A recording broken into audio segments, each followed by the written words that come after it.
Hi, it's Drew. It is not at all a stretch to say that this is one of the most important songs to ever be recorded in music history. This is the story behind the Christmas hit, White Christmas. Behind the Christmas Hits with Drew Savage. Written by Irving Berlin and sung by Bing Crosby for the 1942 movie Holiday Inn. Crosby played Jim Hardy, an entertainer who turns his farm into a vacation spot that would only be open on holidays. Irving Berlin was commissioned to write a song about each of the different major holidays.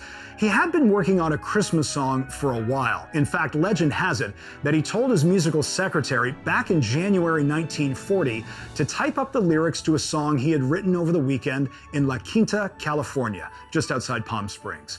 He said, tongue-in-cheek we think, "Not only is it the best song I ever wrote, it's the best song anyone ever wrote." Once the call came for Holiday Inn, he pulled White Christmas out of his trunk.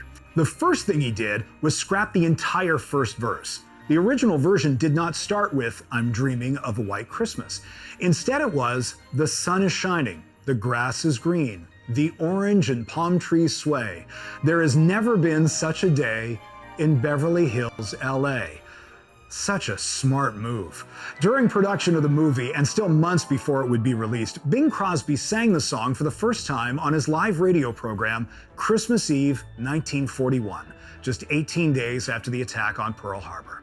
Crosby announced that he would debut a new Irving Berlin song from his upcoming movie. He wouldn't actually record the song in a studio until the following May. When the movie premiered in August of '42, it was the Valentine's Day song "Be Careful, It's My Heart" that was released as the first single. And looking back, few critics even mentioned White Christmas specifically in their reviews. Remember, there was a song for every holiday. Things would change, though, a couple of months later.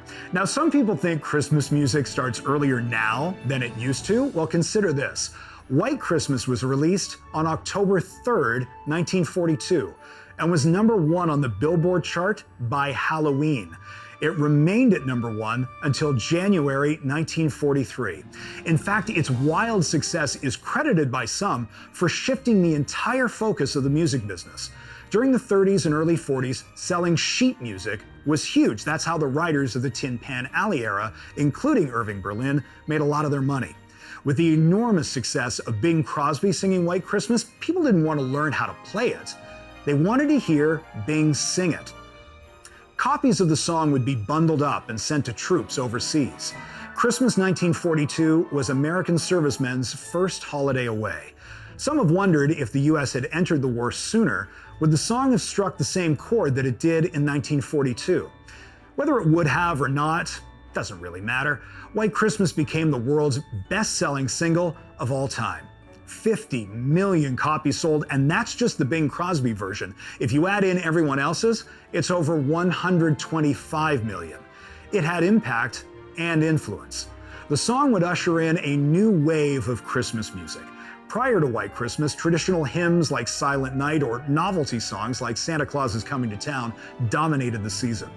The success of White Christmas directly led to more nostalgic feelings of home expressed in songs like I'll Be Home for Christmas and Have Yourself a Merry Little Christmas.